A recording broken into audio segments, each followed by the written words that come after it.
majene dupano, me majene dupano, me majene dupano, me majene dupano, enyuti mali matu. Yo ya badibia, dua tujrafia, irajirenya furu, namira namne furu.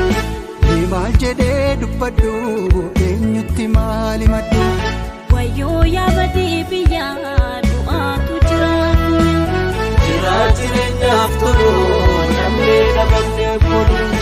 Ayu fayu, karoe jabiya, nekam gone. Jalagiya, Orsagaragiya, Malar kate, Sidabu Magana, Asidabon, Malan kabutana, Kota Pahana.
Are you guys supposed to speak? Yes,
Speak loud.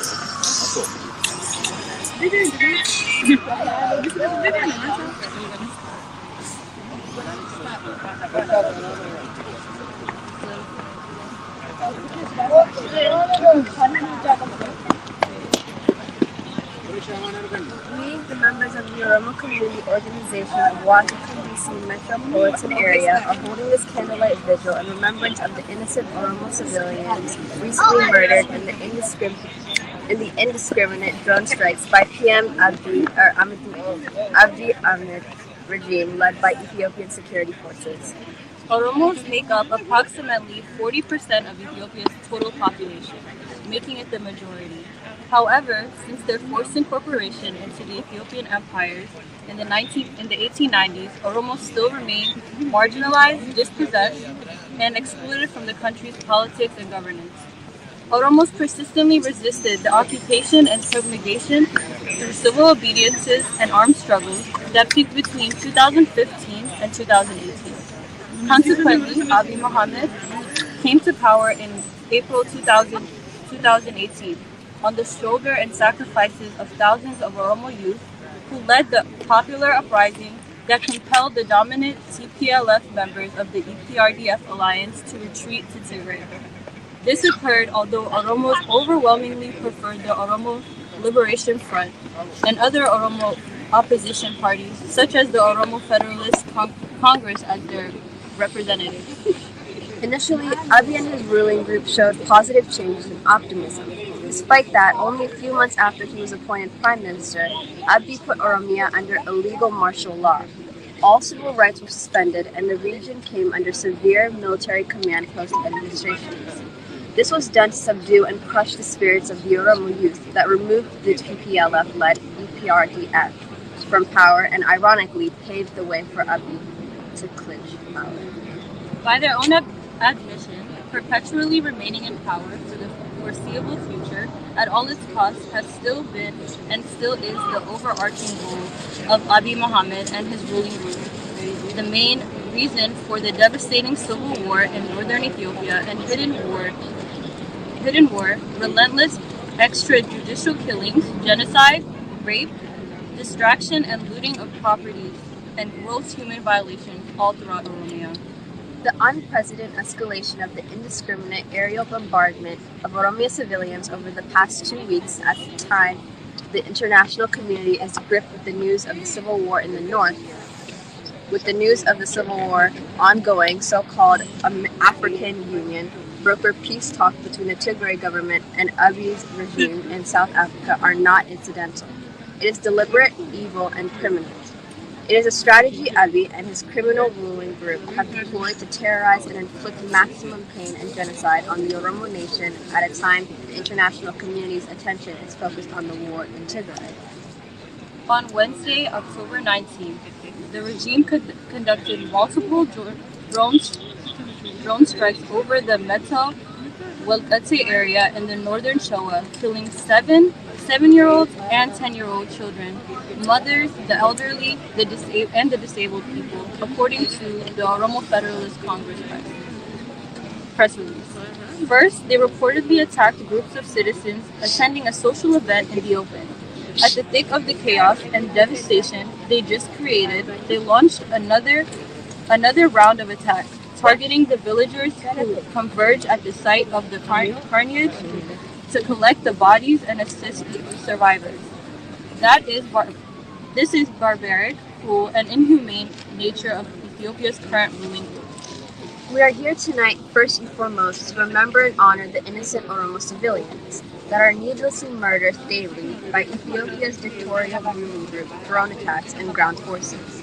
Second, we are here to shine a spotlight on these barbaric deeds hidden from the international community and call upon all peace-loving nations, UN, and human rights organizations to use all platforms, diplomatic channels, and relations that they have with the regime to compel Abiy and his team to immediately end this ongoing genocide and ethnic cleansing in Oromia and aerial bombardment of its own citizens in violation of both national and international laws and norms. This ruling group resorts to such genocidal acts for the sole purpose of retaining power in perpetuity. It should not be allowed to succeed. We are here to honor and show respect for the West Showa, Onak Obe, Ufu and Baki, Waha Walagra, Wama Hagalo, East Showa, Fantale, Nunu, Embi, Ganda, and Hadar. Thank you.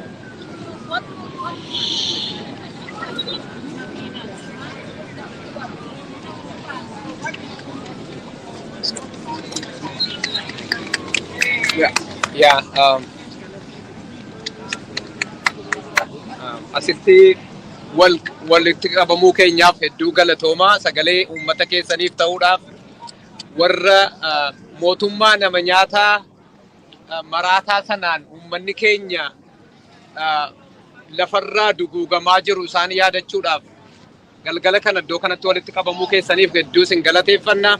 Hundi keessan abbaa haadha ilmaan Oromoo Oromummaa isaaniirraa kan ka'e qabeenya isaaniirraa lafa isaaniirraa kan ka'e lafarraa duguugamaa jiru uummata keessan yaadachuudhaaf har'a yeroo keessan aarsaa gootanii asitti argamuu keessaniif hedduu sin galateeffanna. Jalqaba abbootiin amantaa luba Saamu'eel nu gidduu jiru luba Saamu'eel luba Saamu'eel induramo luba Saamu'eel asoobar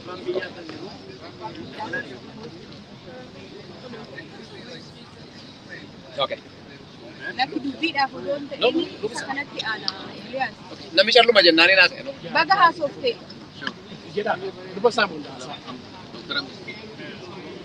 Diiba qabsiisi kottu. Okay. Atau hedduu galatoomaa dhiifama nuu godhaa xiqqoo ishee sagalee ni didee ni rakkise. Galatoomaa addanaa warri dhuftanii uummata keenya torbeen lamaan kana keessa dirooniidhaan uummata dhufee naannoo Coobii naannoo bakka jedhamu Bahaa Wallaggaati naannoo Agaloo bakka jedhamu Shawaa Bahaatii naannoo Fantaallee Wallagga Bahaa naannoo Tulluu Qombaa ganda daree bakka jedhamu qotee bulaa jireenya isaa jiraatu diroonii roobsanii uummata keenya fixanii isaan yaadachuudhaaf addana jirra. Baga nagaadhaan dhuftanii kadhannaas godhaa wanti nuyi gochuu dandeenyu uummata kanaaf kadhannaa goonaa karaa dandeessanii warri dhukkubsatee madaanii amma mana qorichaa fa'aa kan hin hanqatan jiran jiru. Isaanis karaan itti gargaartanii jiraate isaanis gargaara humna ta'aa fi warri karaa amantii keessanis immoo Waaqayyoon kadhadhaa. Waaqayyo mootummaa uummata keenya boombiitti harcaasee fixaa jiru kan akka nurraa kaasuu fi Waaqayyo Waaqa nagaadha. Waaqayyo gaarummaa barbaada. Waaqayyo miidhamuu ijoollee isaatiitti hin gadda jedha. Amantiin hundumtuu nama nagaa nama waa fudhatee nama lolaa hin jirre yeroo boombiitti darbatanii Waaqayyo ittiin gammadu akka Waaqayyo nurraa kaasu mootummaa uummata keenya fixaa jiru kan akka nurraa kaasu amantiitti qabdan hundumaanii Waaqayyoon akka kadhatan isin gaafadhaa hedduu galatoomaa. Akkanatti taanee abbootii amantaa keenyaa luba Saamu'eelii waa tokko akkanii jettanii isin gaafadha.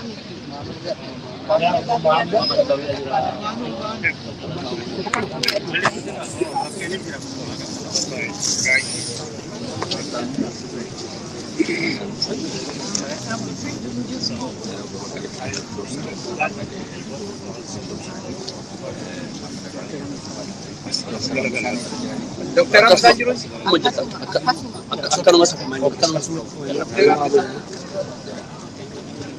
Tolega hundi keessaniyyuu yaadannoo uummata keenya warra dirooniidhaan faashistiin mootummaa Itoophiyaa kuni lafarra duubuudhaaf godhaa jiru kana yaadachuudhaaf asitti hundi keessaniyyuu asitti argamuu keessaniif hedduu galatoomaan jedha. Dhugaadhuma akkuma hundi keenya beennu uummanni keenya kan waa tokko illee of harkaa hin qabne nama uummata dhimma isaa bahuudhaaf waaqa kadhachuudhaaf sagada gochuudhaaf lafa waaqeffatanitti yaa'anii jiranii iddoo adda addaatti iddoo tokko qofa utuu hin ta'in magaala baay'ee keessatti dirooniidhaan yeroo ammaa kana uummata keenya lafarraa duguuguudhaaf kutatanii ka'aniiru. Kana Waaqayyoo nu bira dhaabbatee uummata keenya bira dhaabbatee warra isaan duguuguudhaaf qophaa'aa jiru kana irraa akka kaasu waaqa kadhannaa. Egaa yaa uummata keenya waaqa kadhachuu qofas immoo utuu hin ta'in Waaqayyo mirga nuu kenne kana namni tokko illee nurraa fudhachuu hin danda'u. Namni hundumtuu waaqa biratti mirga walqixxummaa qaba. Inni tokko dhufee isa tokkorraa fudhachuudhaaf mirga sin qabu Waaqayyo sin jaalatu. Kanaaf utuma waaqa kadhannuus immoo isa lafarraa nu duguuguudhaaf qophaa'ee ka'e kana uummanni keenya tokko ta'ee dhaabbatee akka ofirraa qolatus uummata keenyas kakaasuun nurra jira. Nus immoo warri biyya alaa jirru kun uummata keenya isa biyya keessaa akkaataa itti gargaarru fala tokko goonee bira dhaabbachuutu nurra jira. Kanatti aansee xiqqoo ishee waaqan kadhadhaa. Yaa Waaq ati nu bira dhaabbadhu.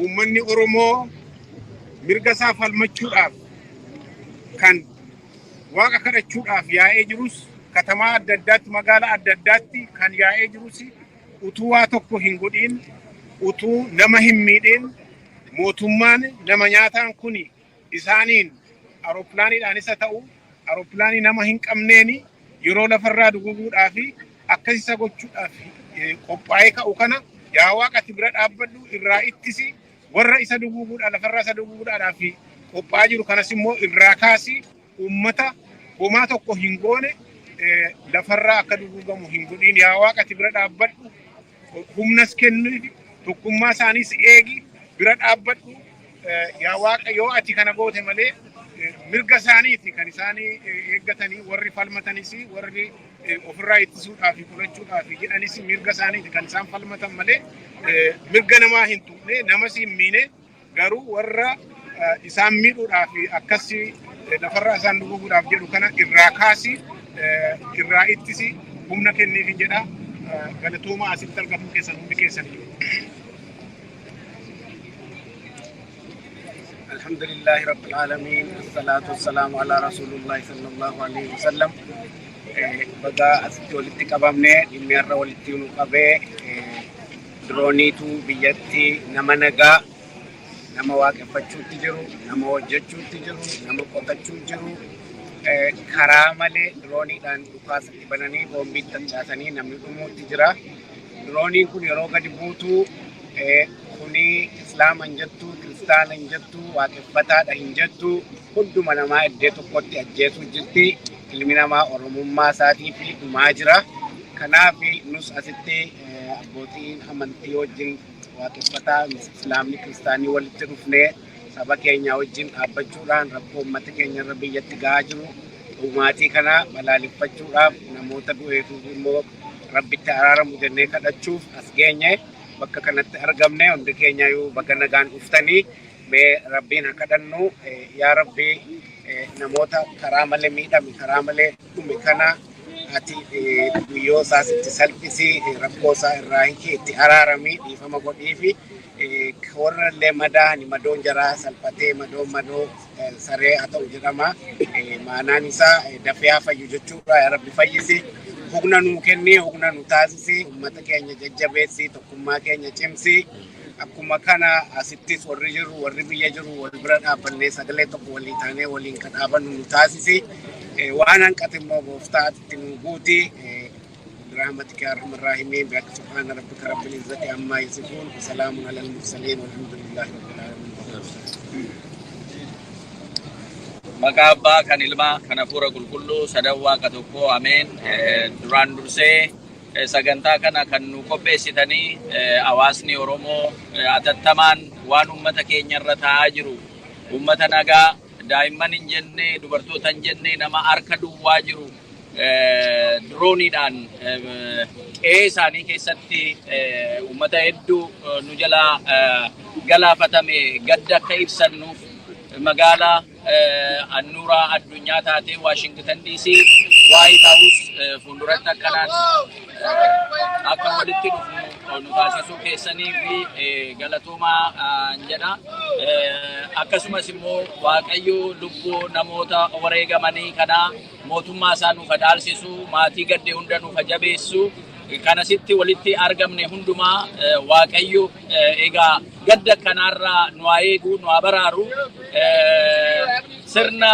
ummata keenyaaf hin taane yeroo kamiyyuu ummata keenya ajjeefamu kallatti adda addaatiin karaa Wallaggaatiin namni du'aa jira akkasuma karaa kaabaatiin kibbaatiin karaa hundumaa karaa Oromiyaa rakkoo gurguddaatu deemaa jira ummanni keenya ajjeefamaa jira gati kanaatiif amma ummanni keenya ajjeefamuu dhiisutti jechuudha harka duwwaa daa'imman hin jenne dubartoota hin jenne ulfa hin jenne maanguddoo umurii dheeraadhaan jenne amma jechaan kun irraa dhaabbatutti egaa hundumti keenya yoomiyyuu ummata keenyaaf dhaabbachuun nurraa eegama Step into the park. Let's go.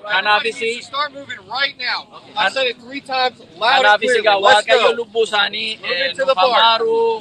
Jabeenya Waaqayyo nuuf kennu galatooma kana sitti argamtan hundumti keessa Waaqayyo sana eebbisu Waaqayyo irree nuuf ta'u amaarraa nu eegu tokkummaa keenya nuuf cimsu.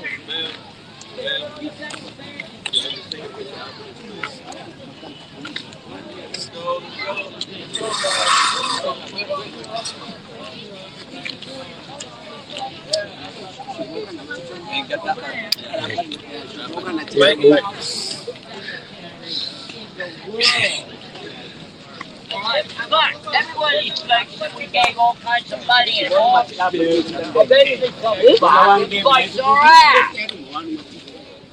That's a four quality.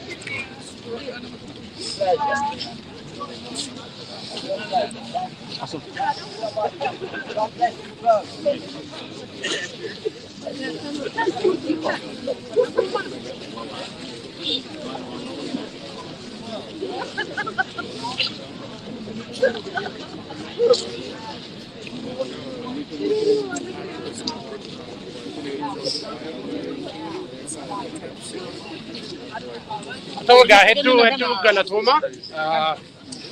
Warra iyyuu amantoota keenyaan baay'ee galatoomaa isaaniin jenna. Hundi keessanis argamuu keessaniif hedduu isin galateeffanna. Warra kana keessatti dhufuu keessanii fi akkasuma sagantaa hiriira nagaa qopheessineerraa gaafa Tuesday gaafa xiqqataa. Akkasuma bakka isaa isinitti himna. Galgala kana yookiin borganama iimeelii karaa community isin qaqqabsiisna. Eessatti akka jalqabnu, eessattis akka raawwannu, karaa kamirra akka adeemnu, sadarkaa maatii keessanii, firoottan keessanii, namoota beektanii, namoota wanti kun siyaasaa wajjin waliin argatu, lubbuu namaa nama nagaatu du'aa jira. Kanaaf namummaadhaaf namni dhaabbachuu danda'u hundumti isaanii akka nu wajjiniin dhaabbataniif firoottan keessanii, hiriyoottan keessanitti ni hima. Gaafa Tuesday asitti wal argina. Dhufuu keessaniif galatoomaa waaqayyo isin haa eebbisu nagaatti bula. Okay.